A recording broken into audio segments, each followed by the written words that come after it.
and that until the morning of the games. I'm sure John will know though. More thing, since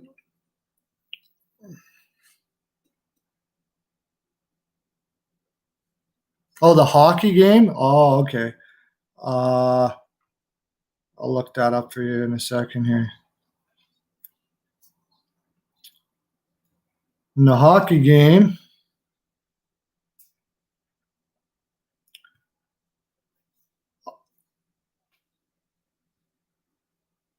so I'm pretty much fadey on that too because when they're playing for the series lives and the other team is playing to win it, usually it's a low scoring game.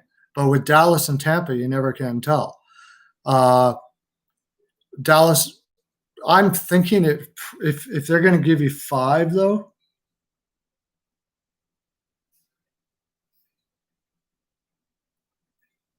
Yeah, over under 5. I'd probably go the over.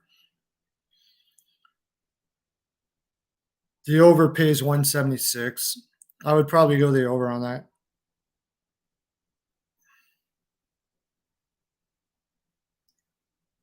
Yeah, I mean, their possession time is insane. You got to figure it's going to catch up. You got to figure it's going to catch up to Dallas tonight. I just can't. They shouldn't have won that game. They shouldn't have won that game. They shouldn't have won the last game. They were outplayed completely. They've been doing that all year, though. That's the problem. I'd say the one thing that Dallas has over other teams is that they're not. They don't hold their sticks tight. They're playing looser than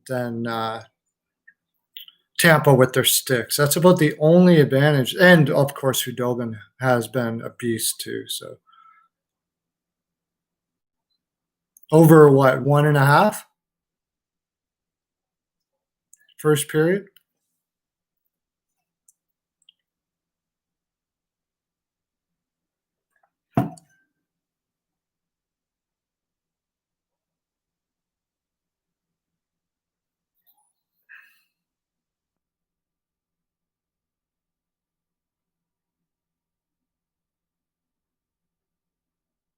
Over 1.5? Is that what it is? I could look. Are you looking it up now too?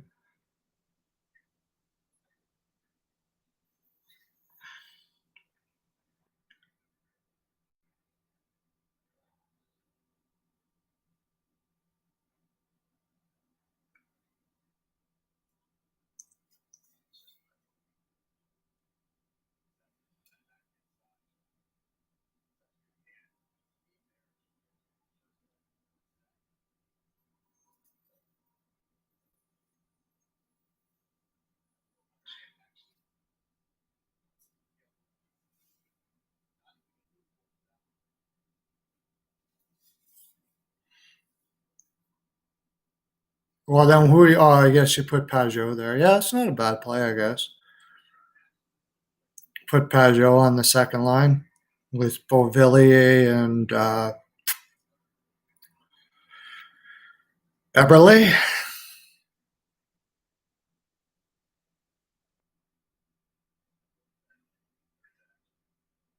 What would Barzell? What would Nelson play left wing? So it'd be because Lee would be normally there. So you'd have Lee, Pajot, and can Beauvillier play the right?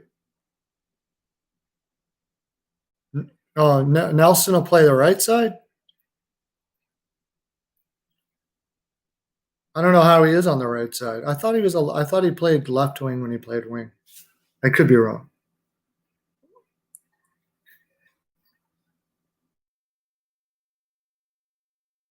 Game that he could probably play both sides, I would think. So it's not a bad idea. And then Beauvillier, Eberle, and Pajot. Oh, Bailey. I forgot about Bailey. Yeah, that would be good.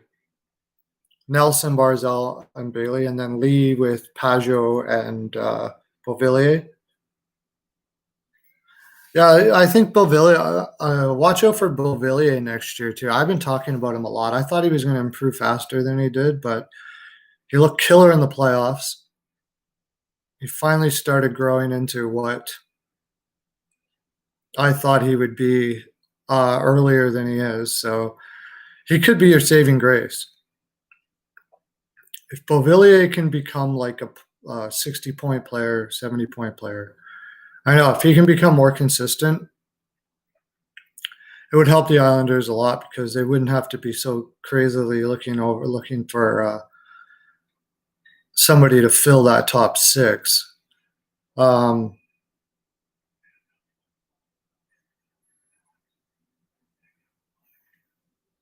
but regardless, they need defense next year. And they're capped out. They got to sign Barzal.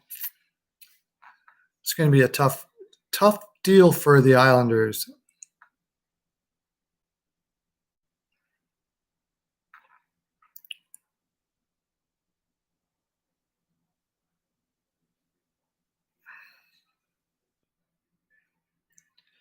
So, anyways, more things that are talking about in the NHL. Anyways,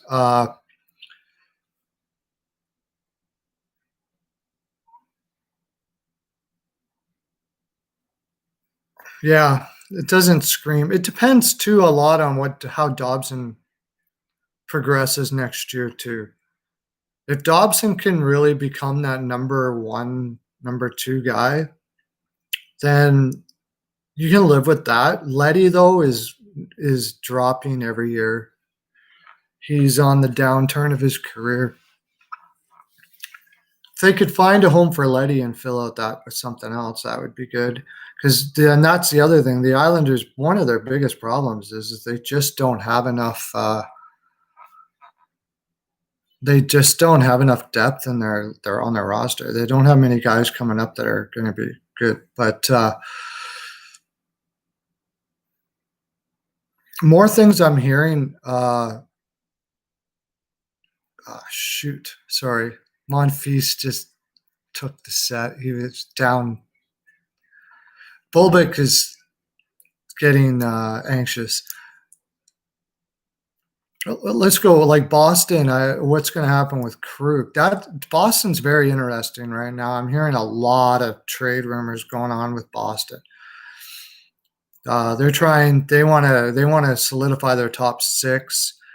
I'm getting the idea that they think that Grzelcyk is good enough, and that Krug is probably going to be on away somewhere else. But I'm hearing trade rumors. But I don't even know what they're going to trade with.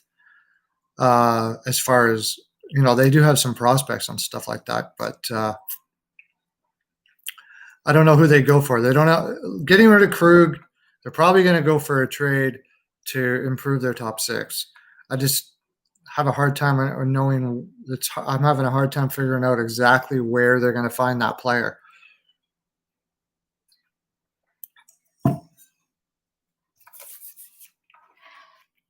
What was it that I heard? It was crazy rumor. Was it Lione? No, is it Lione?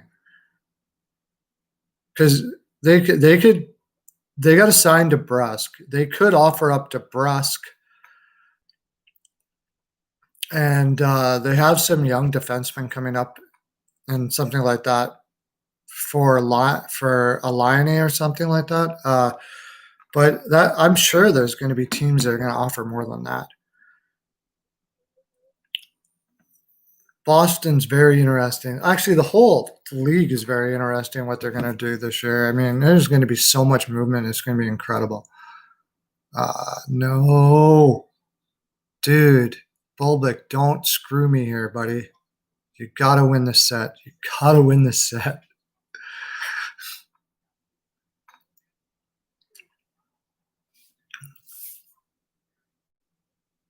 Maybe it was on where did I see that? I'll go back here.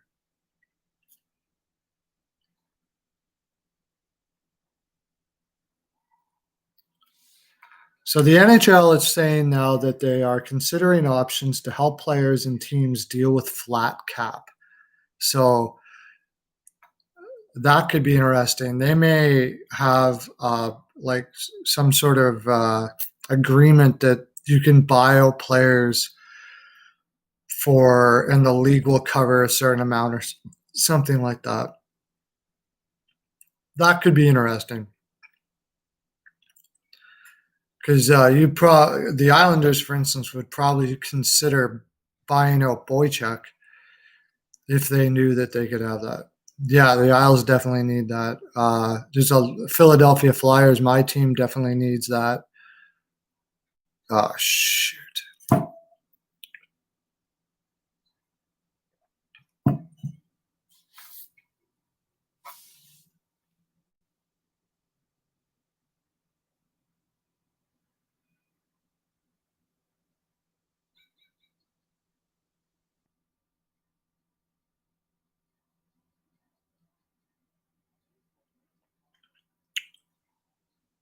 He hasn't lost a set, but I have it at -1.5 sets. So actually, if he loses by 1 set, I still win the bet. So I think we're okay now, anyways. Now that I think about it, it doesn't really matter from here. He just couldn't lose 3-1.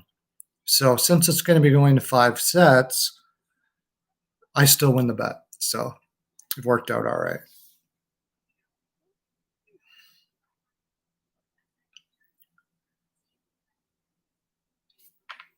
Wondered that. So that puts everything on hold right now. If that's actually what's going to happen. Now that was from Hockey Buzz, which isn't the most reliable source in the world, and it's not mentioned. Oh, this is the latest on the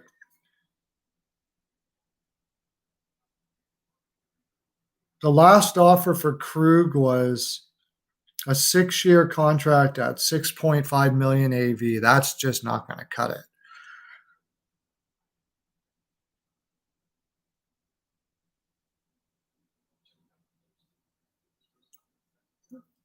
If that's all they're offering, there's going to be teams that are going to trade for his rights. Probably try to give him an 8-year contract to get him.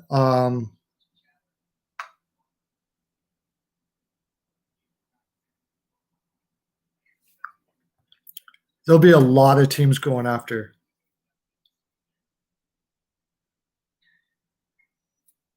Krug.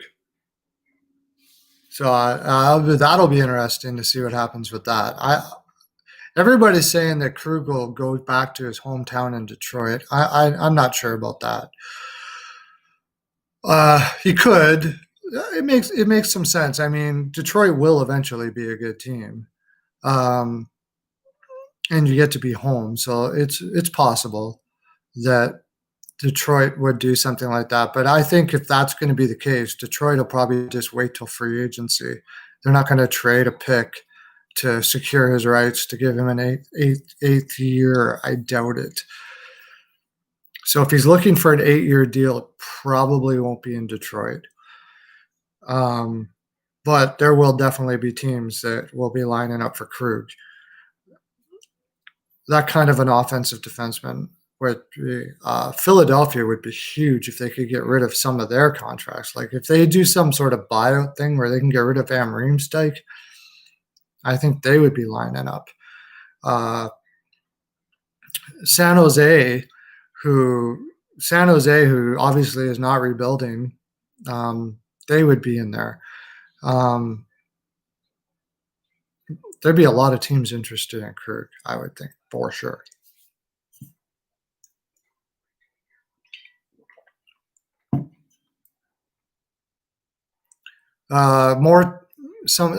Laine to me is the most interesting thing. Is Winnipeg actually thinking about trading him, or does he want to be traded? We're going to find out soon enough, because it's possible that this could be just a contract leverage that both sides are trying to use to get as much or as little money off the cap. Winnipeg is very frugal, so They're going to push it to the limit, and they've already shown to do it with Truba. My I just wonder if they play around with Lion A too much. Uh, if they play around with Lion A too much, that he'll just ask to leave. He won't sign any contract at all because the last contract with him was already uh, very difficult. And I don't know, like if I'm a player and every time I come up to, especially a guy who's put his kind of numbers up, and every time I come up to a contract talk, it's like tooth and nail, tooth and nail. Eventually, I'm just going to say, you know what? No, he's down a break though. If it's tooth and nail every time I go for a contract, I'm probably going to just say, you know what? I've had enough. Let's go somewhere else because this is not working. You obviously don't want a 35 to 40 goal scorer as much as other teams probably would here. So I'll just head my way. I would do that. And I've heard like, oh, Lion A is an ego guy and all that kind of stuff like that. And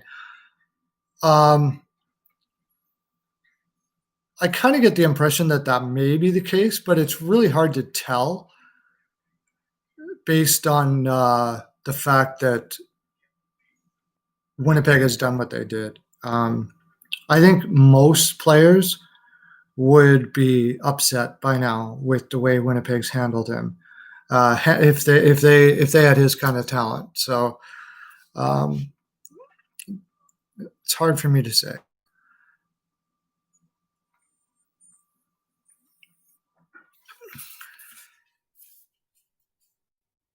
I was hoping I could get lots of people on here. We got some right away, and then all fell apart. But it's the middle of the afternoon on Monday, so however.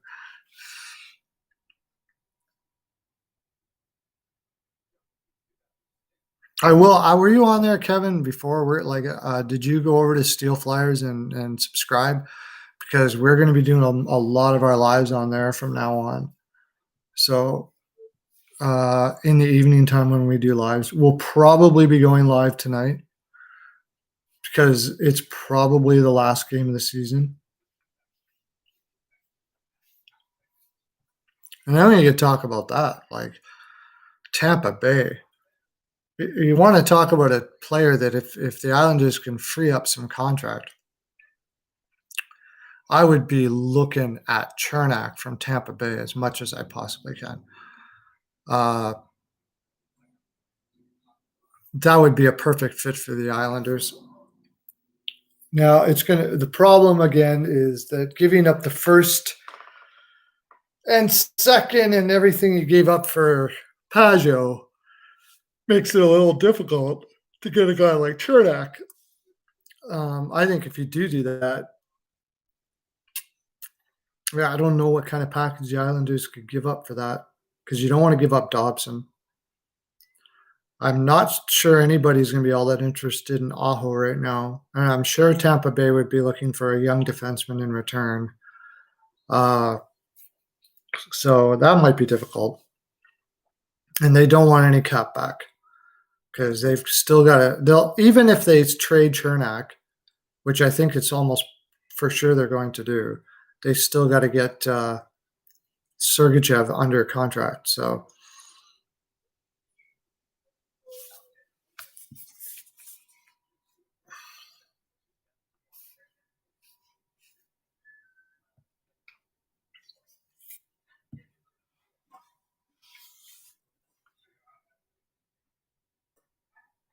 no, he didn't lose the set. In fact, he broke back and now he's doing pretty well.